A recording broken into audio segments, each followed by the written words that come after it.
Diyan na pala kayo. Handa na ba kayo muli matuto?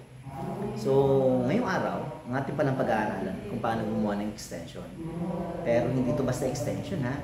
Ito yung extension cord na merong switch. Yung tinatawag natin na single pole switch. Kailangan mo natin i-on yung switch para magamit natin yung ating convenience outlet. And then, pag hindi natin gagamitin, pwede natin i-off. For safety din. So, by the way, ako ang inyong teacher for today, Sir Joshua. Gusto niyo bang matuto? Tara, samahan niyo ako.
Okay, so ngayon buuin natin yung ating extension na merong switch.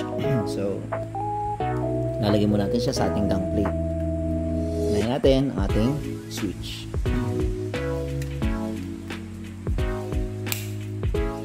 And then sunod natin ang kanyang dalawang convenience outlet.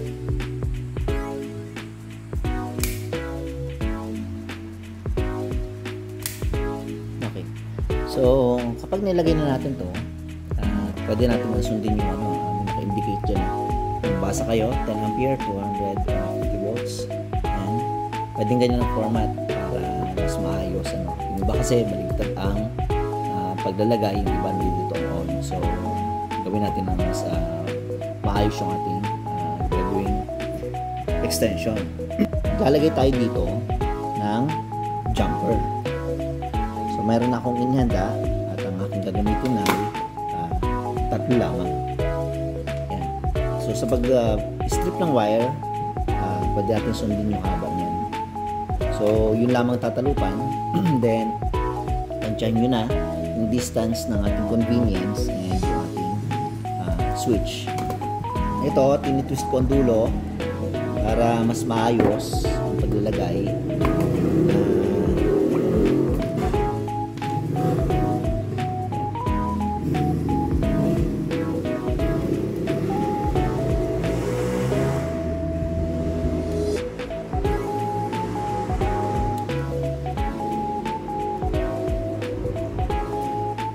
Gamit ang long nose, i-apply natin yung tamang digin lang, puwersa, i-baon natin yung ating wire. So gauge 14 itong ginamit ko dito. And then kapag nailapat na natin, make sure na hindi nabubunot. Then lagyan natin yung sunod.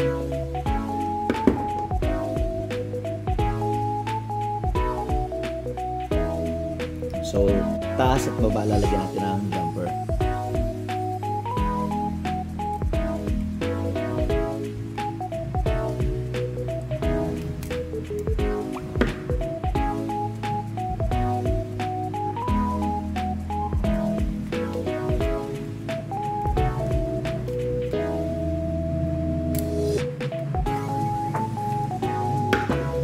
mas maganda sa paglalagay ng ating jumper, hindi nakalabas yung wire. So, for safety na rin kasi natin yun. Then next, lagyan natin ng jumper yung baba. So, yung baba natin ang pinakang common, and yung taas natin ng traveler. Yan. So, ito yung 0, this. Sa ilalim niya yung pinakang off. Yan. And then, taas yung on. Yan, ito yun. So, lalagay lang natin to.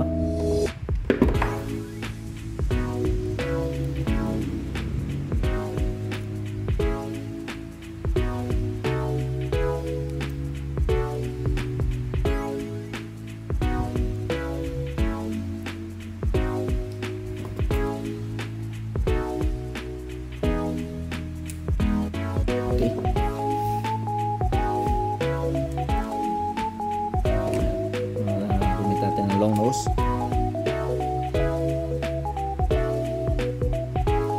Okay.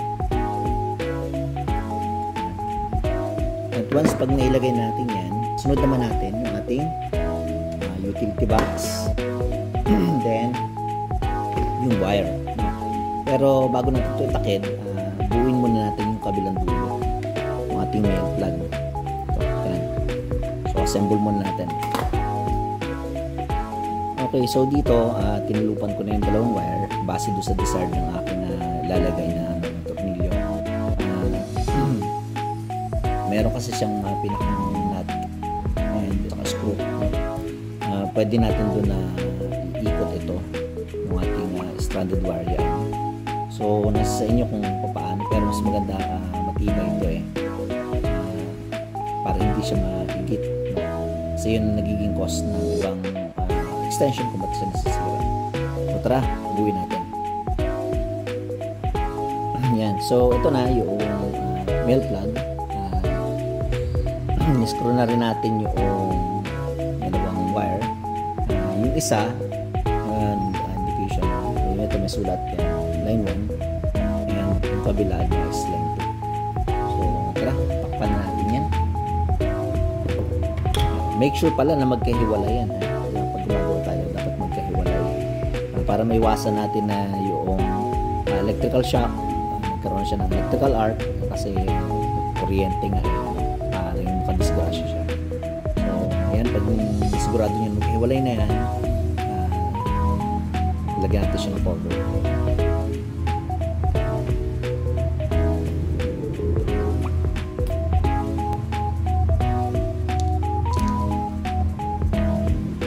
Gamit tayong Phillips screw. Okay. Pag nakalak na, yan. So, pwede na, no? Gamitin naman natin yung kabilang dulo nito para i-connect natin dito. So, meron tayo dito naging palatandaan. Ito naman kasi ay baligtaran. Either kung may saksak mo yung taas niya, baba sa ating outlet, wala namang problema. So, tara, kabit natin yung dulo. So, ito yung dulo niyan. I-strip lang natin yung wire base doon sa hinihingi na sukat nito. Yan, sukat siya dyan gaano kahaba yung ating i-strip na wire. So tara, strip natin at lalagyan natin dito line 1 at line 2. So ito nga, na-strip natin yung wire.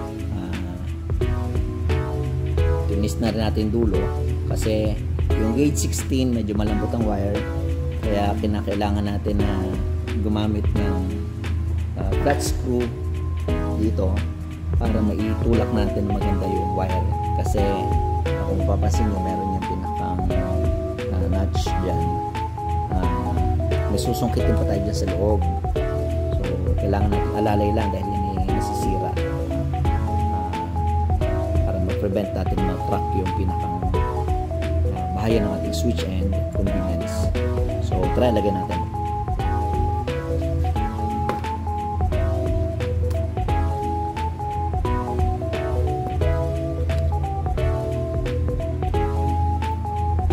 So, ito yung ating magiging line 2. Ayan. Palagay lang natin dyan.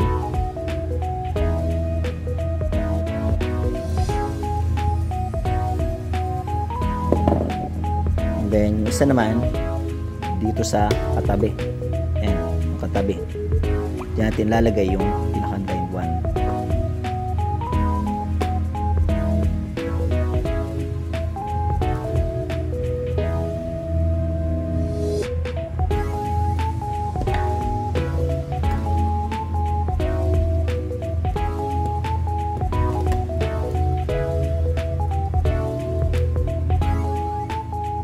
Okay? So, naitakad din natin. Siguraduhin lang natin ito hindi nabubunot. Yan. Pag natin yung higit-higitin para masigurado natin na nakalak ng mabuti yung ating mga wires na nilagay. So, ngayon, since ang ating kasing gamit is utility box and may mga butas na yan, mayroon kasi ibang klase ng mga utility box na talagang pwede doon yung magandang extension. So, advice ko, pwede natin kasi itong buhulan para safety na rin ng ating extension. So, gawa lang tayo ng pinakang nut. Yan. Then, yung nut na yan na magsisecure dyan sa pinakang ano natin na to. And then, itong ilalagay natin dito sa ating extension. Since yung dulo kasi niyan, pwede naman natin ipasok. No? So, papasok natin ito sa ating utility. Okay? So, tara, buuin natin. Okay, so lalagyan natin ito ng tornilyo, yung kanyang screw, yan, para ma-fix natin to. And then after to, cover natin ng plate cover. Ito yung ating plate cover. So, lalagyan na muna natin.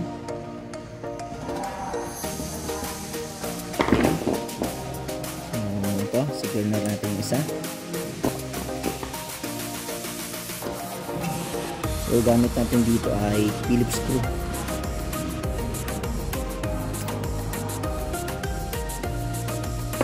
Ito, tapos na.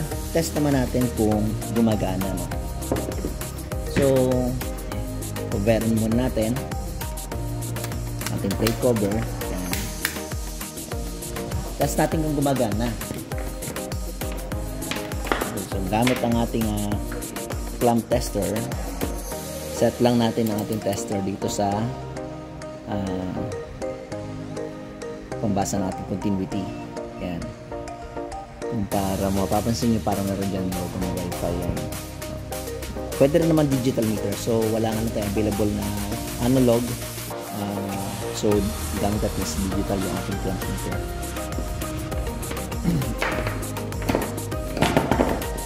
Okay. So, kapag ito itetest natin, ito ang dapat makita natin, yung OL. Yan. So, ibig sabihin, continuity yung titingnan natin dyan. Maririnig natin dapat sa tester ay tumunog.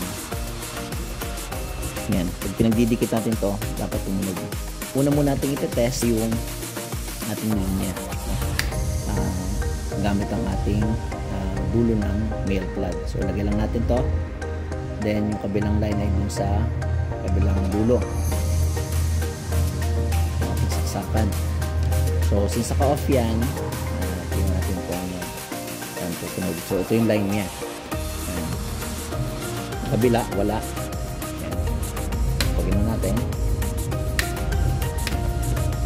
Dapat wala. Dahil tayo ay nakakonect dito lang sa isang line. Ayan. So, lipat naman natin. Ayan. So, dapat itong kabila naman ang tumunog. Ayan. Ayan yung kabila. Dapat ang wala. So, sa tester pala natin, meron yung naka-indicate dyan yung OL. Ayan. Kung papansin nyo, yung OL. Ayan. So, kapag tumutunog, meron siya naging reading. Numbers. Ayan. So, ngayon, para malaman natin kung tama to, i-jumper tayo. So, meron akong na-reading wire na i-jumper natin itong parehas na dulo ng ating male plug. So, yan. Idugtong na natin. Ang purpose nito para i-test natin kung may continuity ba. So, kasi magkaibang linya ito, line 1, line 2. So, determine lang natin kaya kailangan jumper para malaman natin kung connected ba yung ating wires. So, dapat pag tinester natin, tutunog. No? Katulad yan. Yan. So, dapat tutunog. Pag in-on, dapat tumunog. Pag in-off, dapat mag-off. So, test natin, taas baba ang ating pag-test yan. So, kapag dapat in-on, yan. Pag in-off, dapat naka-off din, walang tunog. On, off, on, off. So, test na natin ngayon kanina tinest natin ng walang jumper, so good naman, hindi naman siya tumunog. Pero laging advice natin, mas mainam na mag double check tayo kapag mag-wiring tayo, no?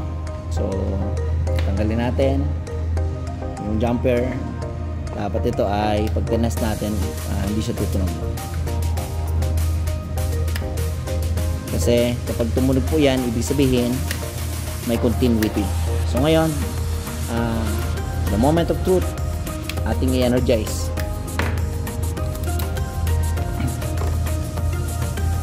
Testing natin ang ating ginawa, ang pang iba. So by the way, ito yung ating extension. Then isasaksak natin.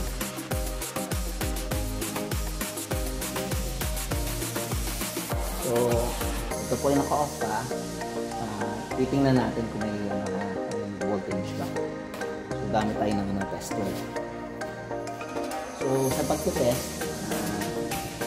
nilipat lang natin siya sa voltage. So sa voltage, sa pagtitest, lalagyan natin yung ating tester sa voltage. Then select natin sa AC. Dapat nasa AC. Okay? Then try natin. So lapit natin ng konti. Okay. So tingnan natin, no? Naka-off pa naman yan. So dapat wala siya voltage na gumagana. Then tignan natin, dapat may reading siya. Ayan. So may reading dapat siya na makikita. That is 220 volts. So ngayon, try pa natin na buhay yung ating electric fan. Okay, so nakasaksak na yung ating electric fan. So switch lang natin to. Tingnan natin kung iikot ang ating fan. Okay. So yun. Kumana po yung ating fan. Yan. And switch off natin. Yan. So huminto yung ating fan. Okay.